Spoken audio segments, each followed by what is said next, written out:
अस्सलामुअलैकुम। SMTV global के साथ मैं हूं आमना अनफाल। सबसे पहले न्यूज़ हेडलाइंस।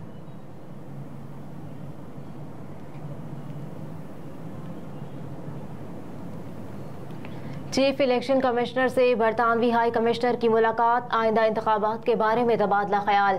समाजी राब्ते की वेबसाइट पर बरतानवी हाई कमिश्नर जेन मेरिट ने बताया कि इलेक्शन कमिश्नर सिकंदर सुल्तान राजा से अहम तारुफी मुलाकात हुई। मुलाकात के दौरान इत्तफाक हुआ है कि पाकिस्तान में कानून के मुताबिक आज़ाद, काबिल एतमाद, शफाफ और जामे इंतखाबात ज़रूरी है। ये मुलाकात वफाकी दारुल हुकूमत इस्लामाबाद में वाक़ इलेक्शन कमीशन ऑफ पाकिस्तान के दफ्तर में हुई। चंद हफ्ते कबल अमरीकी सफ़ीर डोनाल्ड ब्लूम ने भी इलेक्शन कमिश्नर से मुलाकात की।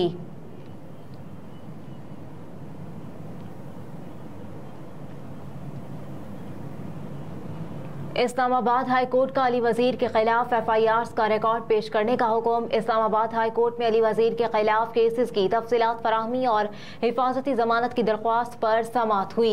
इस्लामाबाद हाई कोर्ट के जस्टिस मियां गुल हसन औरंगजेब ने केस की समाअत की। दरख्वास्त गुजार अताउल्लाह कुंडी के वकील अदालत में पेश हुए। दौरान समाअत वकील दरख्वास्त गुजार ने कहा कि खदशा है दरख्वास्त गुजार को उनके खिलाफ दर्ज गुमनाम FIR में गिरफ्तार किया जा सकता है। FIR में ज़ेरे इल्तवा मुकदमात का रिकॉर्ड तलब किया जाए। इस पर सरकारी वकील ने कहा कि दरख्वास्त गुजार के खिलाफ 4 FIR दर्ज हैं। अदालत ने आइंदा समाअत पर FIRs का रिकॉर्ड पेश करने का हुक्म देते हुए समाअत 18 सितंबर तक मुलतवी कर दी।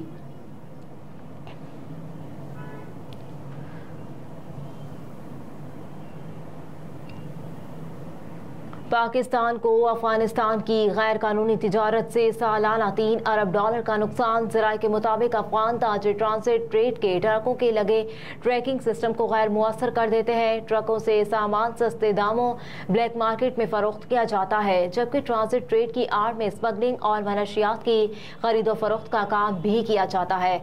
मजीद बरा अफगान ताजरों की जानिब से जाली बिल तैयार किए जा रहे हैं। अफगान ताजरों को स्मगलिंग के जरिए के तौर पर इस्तेमाल किया जाता है। ट्रांसिट ट्रेड की स्मगलिंग की आड़ में 3/4 सामान कस्टम ड्यूटी से बचने का इंकशाफ हुआ है।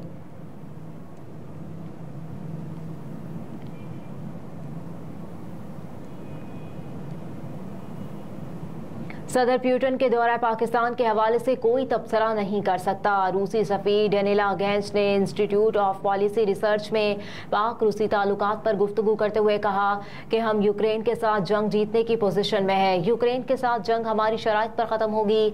रूस, चीन, भारत और पाकिस्तान कभी इकट्ठे नहीं हुए। रूस, चीन, पाकिस्तान और ईरान एक कोर ग्रुप है।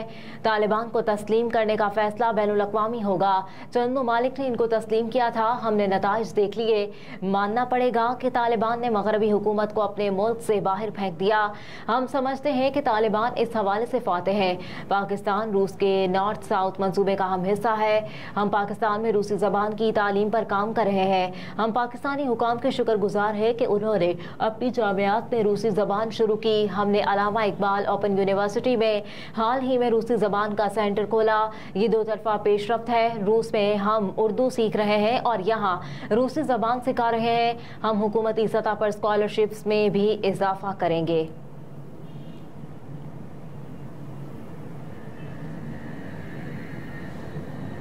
Chief justice of Pakistan उमरता Bandial ने चीफ जस्टिस हाउस खाली कर दिया। चीफ जस्टिस पाकिस्तान उमरता बंदयाल 16 सितंबर को रिटायर्ड हो जाएंगे। उन्होंने जजेस कॉलोनी में चीफ जस्टिस हाउस खाली कर दिया। ज़राए के मुताबिक चीफ जस्टिस पाकिस्तान उमरता बंदयाल ज़राए के मुताबिक नामज़द चीफ जस्टिस काजी फाइज ईसा रवा हफ्ते चीफ जस्टिस हाउस मुंतकिल हो जाएंगे। चीफ जस्टिस काजी फाइज ईसा 17 सितंबर को चीफ जस्टिस के ओहदे का हलफ उठाएंगे। उन्होंने अपने साथी जजेस को इशाइये पर भी मदऊ किया है, जिसमें चीफ जस्टिस उमरता बंदयाल को भी दावत दी गई है। जजेस के लिए मुख्तस घर में मुंतकिल हो गए हैं।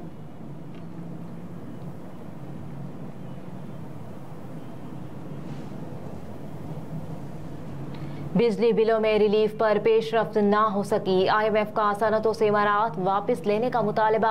ज़राए के मुताबिक IMF ने पाकिस्तान से बिजली खुद पैदा करने वाली सनतों को दी गई इमारात वापस लेने का मुतालबा कर दिया।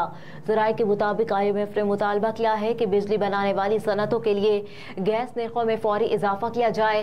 बिजली बनाने वाली सनतों के लिए गैस निर्खों में इजाफा जुलाई 2023 से नाफिज किया जाए। ज़राए के मुताबिक IMF ने हुकूमत पाकिस्तान से मुतालबा किया है कि बिजली बनाने जाने वाली सनतों के लिए रियायती टैरिफ खत्म करके निर्खों में इजाफे का प्लान फराहम किया जाए। ज़राए के मुताबिक IMF का ये मुतालबा भी है कि सारिफीन को रिलीफ देने के लिए पावर सेक्टर का निज़ाम दुरुस्त किया जाए। ज़राए का कहना है कि बिजली बिलों पर रिलीफ प्लान की IMF शराइत पर अमल दरामद के लिए वक्त मांगा गया है।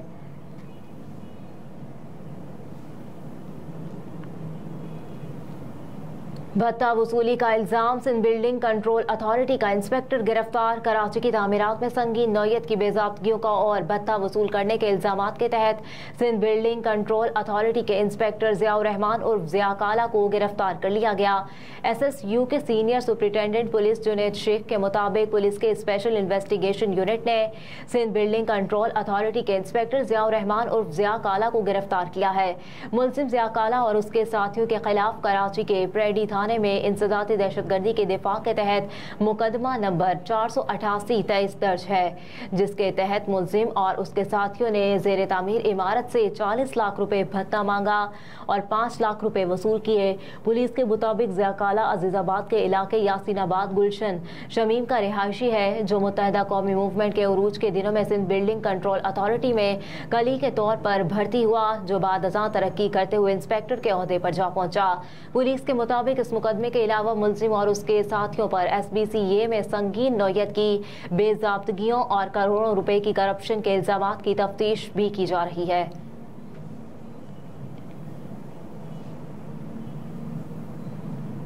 पेशावर में पुलिस ने मुल्क भर में आइस सप्लाई करने वाली फैक्ट्री पकड़ ली। पुलिस के मुताबिक पेशावर के इलाके भानामारी में आइस की फैक्ट्री पर छापा मारा गया, जिस दौरान फैक्ट्री से 58 किलोग्राम आइस बरामद कर ली गई।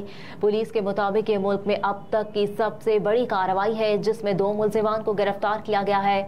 पुलिस के मुताबिक फैक्ट्री से आइस बनाने वाली मशीनरी और दीगर आला भी बरामद हुए।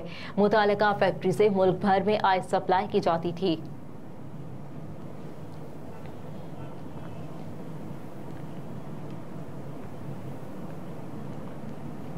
ICC वनडे रैंकिंग जारी। बाबर आजम पहले, शबनम दूसरे नंबर पर, इमाम और फखर की तनज़ुली। वनडे बैटर्स में पाकिस्तान के कप्तान बाबर आजम का 863 पॉइंट्स के साथ पहला नंबर बरकरार है, जबकि दूसरे नंबर पर भारतीय ओपनर शबनम गुल 759 रेटिंग पॉइंट्स के साथ मौजूद। रैंकिंग में जनूबी अफ्रीका के रसीवेंडर डोसन तीसरे नंबर पर है।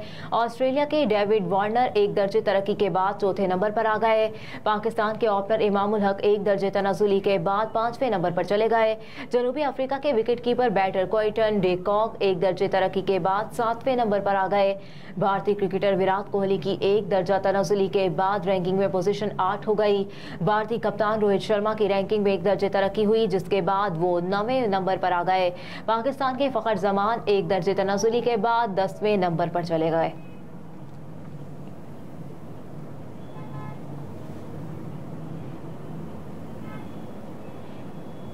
और भारत में जानलेवा नए वायरस ने सर उठा लिया। 2 हलाकतों के बाद अलर्ट जारी कर दिया गया। गैर मुल्की मीडिया के मुताबिक भारत के जनूबी रियासत केरला में नीपा वायरस से 2 हलाकतों की तस्दीक हुई है, जिसमें से एक शख्स रवां माह के शुरू में वायरस से हलाक हुआ, जबकि दूसरी हलाकत 30 अगस्त को हुई। मीडिया रिपोर्ट्स में बताया गया कि वायरस से हलाक होने वाले दोनों शहरियों के टेस्ट मुस्बत आए थे, जिसमें नीपा वायरस की तशखीस हुई थी, जबकि रियासत केरला में 2018 से अब तक इस वायरस से 4 अमवात हो चुकी हैं। आलमी इदारा सेहत के मुताबिक नीपा वायरस जानवरों से लगने वाला एक वायरस है, जबकि वायरस मुजरखानों और मुतासरा शख्स से भी लगता है।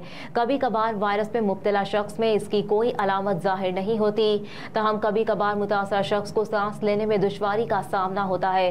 ये वायरस दिमाग को शदीद नुकसान पहुंचाता है। मीडिया रिपोर्ट्स के मुताबिक इस वायरस के नतीजे में अमवात की शरह बहुत ज्यादा है, जबकि फिलहाल इसकी कोई दवा या वैक्सीन मौजूद नहीं। भारतीय वज़ीर सेहत का इस हवाले से कहना है कि वफाकी हुकूमत ने रियासत केरला में इस सूरत हाल पर नजर रखने और काबू पाने के लिए माहिरीन की एक टीम रवाना कर दी है। केरला के वज़ीर सेहत ने कहा कि वायरस से मरने वाले दोनों अफराद से राब्ते में रहने वाले 168 अफराद के भी टेस्ट किए जा रहे हैं। हेडलाइंस आपने जानी। न्यूज़ स्टूडियो से फिल वक्त इतना ही। आप देखते रहिए SMTV ग्लोबल।